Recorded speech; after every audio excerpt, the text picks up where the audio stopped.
بسم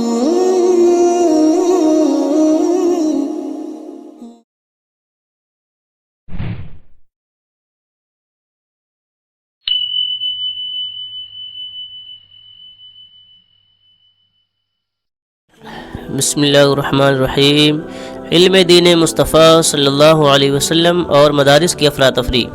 تلمیذ رشید حضرت صدر الشریعہ علیہ الرحمٰن نے قرآن و حدیث کے حوالے سے جس علم کی بزرگی اور فضائل بیان کیے ہیں، اس علم کی تعلیم و تربیت کے لیے جو قلعے اور میناریں ہیں، جنہیں دارالعلوم اور جامعہ کے نام سے یاد کیا جاتا ہے، ان اداروں کے اڈو الحاق کے بعد ان میں اکثر کا جو دیگرگوں احوال و قوائف ہیں، اسے محب گرامی حضرت علامہ مفتی انیس عالم سیوانی کے حوالے سے سامعین و سامعات ملاحظہ فرمائیں۔ حضور بدر العلماء کے متعلق آپ تحریر فرماتے ہیں، ایک عرصے تک آپ اہل سنت والجماعت کی عظیم درسگاہ دارالعلوم فیض الرسول براؤ شریف میں صدر المدرسین کے عہدے پر فائز رہے۔ آگے چل کر مذکورہ دارالعلوم مدرسہ عربی فارسی الہ آباد بورڈ سے جب ملحق ہوا تو آپ نے وہاں رہنا پسند نہ کیا، چونکہ آپ مدارس کے الحاق کے خلاف تھے۔ آپ کا نقطہ نظر یہ تھا کہ الحاق ہونے کی صورت میں مدارس پر علماء اور ذمہ داران کا کنٹرول نہیں رہ پائے گا، گورنمنٹ کی مرضی چلے گی۔ اس صورت میں مدرسوں سے دینی رجحان رفتہ رفتہ ختم ہو جائے گا۔ حالانکہ اس دور کے بہت سے علماء اور اساتذہ نے بعض حکمت و مصلحت کے تحت مدارس کو الحاق کرایا، اور انہوں نے یہ محسوس کیا کہ اس طرح شاید اساتذہ خوشحال ہو کر بہتر طور پر کام کریں گے، لیکن موجودہ حالات اس بات پر شاہد ہیں کہ حضور بدر ملت کی دوربین نگاہوں نے تقریباً 50-52 سال پہلے جو کچھ محسوس کیا تھا، آج اس سے بھی زیادہ مدارس کے برے حال ہو گئے ہیں۔ پورے اتر پردیش میں لگ بھگ 500 مدرسے ایڈ لسٹ میں ہیں، جبکہ ملحقہ مدرسوں کی تعداد اس سے کئی گنا زائد ہے۔ لیکن جن مدرسوں کی تعلیمی حالت کسی لائق ہے، وہ گنے چنے مدرسے ہیں۔ بیشتر ملحقہ اور ایڈٹ مدرسوں کے معاملات کورٹ کچہری میں چل رہے ہیں۔ زکوٰۃ فطرے کی رقم غریب طلباء پر نہیں بلکہ ناجائز و حرام کاموں کے لیے رشوت میں خرچ ہو رہی ہے۔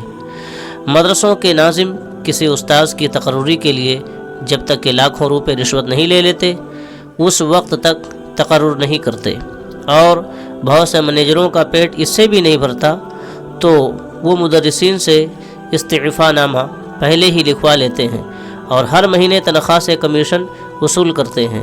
کسی یونیورسٹی یا کالج میں اتنی رشوت نہیں لی جاتی ہے جتنی مدرسوں کے مینیجر اور کمیٹی والے وصول کرتے ہیں۔ پیسوں کی بدولت نوکری کر پانے والے زیادہ تر اساتذہ ان پڑھ گنوار جو مؤذن بننے کے قابل بھی نہیں تھے، وہ شیخ الحدیث اور شیخ المعقولات کے منصب پر فائز ہیں۔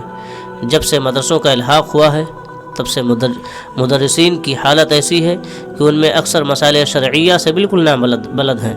حد تو تب ہو گئی جب میں نے ایک ملحقہ مدرسے میں پڑھانے والے مولوی کو وضو کرتے دیکھا کہ اسے صحیح سے وضو بھی کرنا نہیں آتا، نہ مسا جانے، نہ صحیح سے اعضاء وضو کو دھونا جانے۔ ایک مولوی کو نماز کے وقت ملاحظہ کیا تو کیا کہوں جناب، اسے عمل کثیر اور عمل قلیل کے بارے میں بھی نہ بلد پایا۔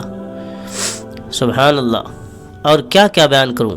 تنخواہ اچھی ملنے سے سارا خلوص، دین کی محبت اور اس کی اہمیت، اس کی نشر و اشاعت، سنیت کی ترقی، خدمت خلق، سب کچھ ختم ہو کے رہ گیا۔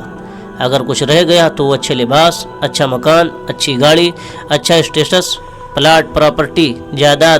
اگر ان کے گھریلو حالات کا جائزہ لیا جائے تو ان میں سے اکثر کے گھر والے دین سے بیزار نظر آتے ہیں اور خود بھی بے عمل اور بعض بد عمل بھی ہیں۔ دیکھو تو عجیب افراتفری کا ماحول ہے۔ ایک بار کی بات ہے کہ ایک حافظ صاحب نے مرشد برحق حضور صوفی ملت حضرت علامہ مولانا صوفی باصفہ حضور لال محمد صاحب قبلہ قدری برکاتی رضوی علیہ رحمہ و رضوان چمن شاہ کی ٹھوری ضلع بارہ بنکی کو دعوت دی۔ حضرت ان کے گھر تشریف لے گئے۔ وہاں پہنچ کر حضرت نے پوچھا کہ یہ کس بات کی دعوت ہے؟ تو جناب نے کہا کہ حضور میں مدرسے میں لگ گیا ہوں۔ تو حضرت نے فرمایا کہ لگ گیا ہوں کا کیا مطلب؟ کہا حضور میں سرکاری ہو گیا ہوں۔ تو حضرت نے فرمایا کہ تم عالم تو ہو نہیں، صرف حافظ ہو، تو پھر جھوٹی ڈگری حاصل کر کے نوکری کر لی اور گورنمنٹ سے دھوکے سے پیسے حاصل کر کے دعوت کر دی، کیا یہ جائز ہے؟ بہت ناراض ہوئے، بہت برہم ہوئے، اور آپ نے فرمایا کہ میں ہرگز کھانا نہیں کھاؤں گا، اور فوراً وہاں سے تشریف لے گئے۔ فقد ارشاد رضا۔ اب کیا کہوں، حالات بہت خراب ہیں۔ اب تو یہ بھی تمیز مٹتی جا رہی ہے کہ مدرسوں میں مولانا ہے یا ماسٹر، اور حد تو یہ ہے کہ مذہب و مسلک کا مسئلہ پرانے زمانے کی بات بن کے رہ گیا ہے۔ جدید خیال پرنسپل اور مولوی صاحبان مسلک کا نام سن کر بدکنے لگتے ہیں۔ جیتی جاگتی اس کی مثال میرے ساتھ پیش آ چکی ہے کہ میں ایک بزرگ کی تقریر سن رہا تھا، اس پر دوسرے صاحب لیٹے ہوئے تھے، انہوں نے دیکھ کر کے مسکرانا شروع کر دیا اور بہت عجیب نگاہوں سے میں دیکھنے لگے۔ کتنے ایسے ہیں جو پردہ مسلکی امتیاز کو ختم کر کے مدرسوں کو مختلف الخیال فرقوں کا مجموعہ بنانے کے فراق میں تاک لگائے بیٹھے ہیں۔ زیادہ تر مدرسے گھر خاندان کی پراپرٹی بن گئے ہیں۔ باپ بانی ہے تو بیٹا منیجر، داماد صدر المدرسین ہے تو بھائی مدرس، اور کچھ چالاک منیجروں نے اپنی بیٹیوں اور بہوؤں کو بھی اس کام میں لگا دیا ہے، جبکہ وہ اس کی اہل نہیں ہیں۔ یعنی زکوٰۃ ہو یا فطرہ، صدقہ ہو یا خیرات، کسی کے حقدار ابا ہیں تو کسی کے حقدار بیٹا، تو کسی کے داماد و بہنوئی، یعنی کسی بھی حال میں غریبوں یتیموں کے نام پر وصولی ہوئی رقم حقدار کو نہیں پہنچنی چاہیے۔ دنیا میں تو کسی کا خوف نہیں، جو بھی آئے گا پیسوں سے خرید لیا جائے گا۔ رہ گئی بات قیامت کی تو اللہ غفور الرحیم ہے۔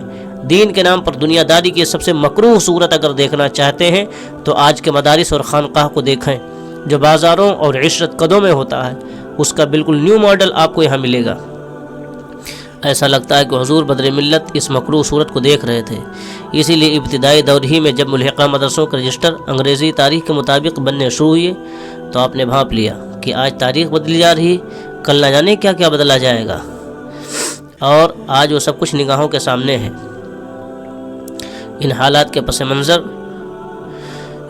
پس منظر میں آپ دارالعلوم فیض الرسول براؤں شریف سے مستعفی ہو کر مدرسہ غوثیہ فیض العلوم بڑھیا ضلع سدھارتھ نگر تشریف لے گئے اور منصب صدر المدرسینی کو زینت بخشی۔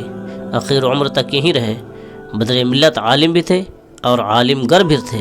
انہوں نے اپنی زندگی اللہ اور اس کے رسول جل جلالہ و صلی اللہ علیہ وسلم کے لیے وقف کر دیا تھا۔ وہ کئی کتابوں کے مصنف ہیں۔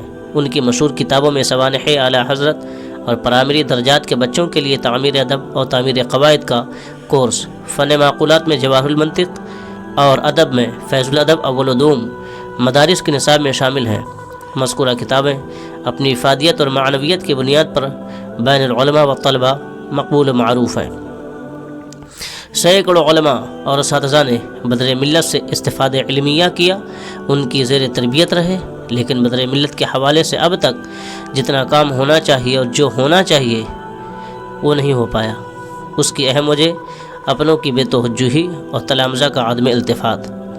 اللہ بھلا کرے ہمارے صوفی باصفا پیر طریقت خلیفہ مجاز بدر ملت حضرت علامہ مولانا عبدالصمد قادری اورنگ آبادی صاحب قبلہ کا، کہ انہوں نے بے سر و سامانی کے عالم میں بھی بدر ملت کے حوال و کوائف اور ان کی خدمات جلیلہ کو مختلف صورتوں میں پیش کرنے کا اشرف حاصل کیا۔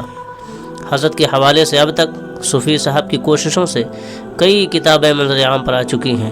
مضامین بدر ملت، مکتوبات بدر ملت، فتویٰ بدر العلماء، معارف بدر العلماء وغیرہ۔ حوالہ پیغام رشد و ہدایت حضور بدر ملت، بحوالہ بزرگوں کے فرمودات و نگارشات۔ میں نے جو بھی باتیں عرض کی ان سے مراد کسی کی دل شکنی نہیں، بلکہ اپنی خامیوں کو سامنے رکھ کر اپنی اصلاح کرنا ہے۔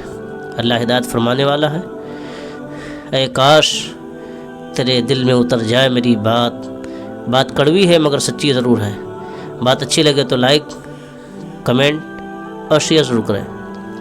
نئے ہیں تو چینل کو ہمارے سبسکرائب کریں تاکہ آپ کو ایسی اور مزید اور بہترین معلومات ملتی رہیں۔ آپ کا ویڈیو سماعت فرمانے کے لیے شکریہ۔ آپ کا میزبان دلشاد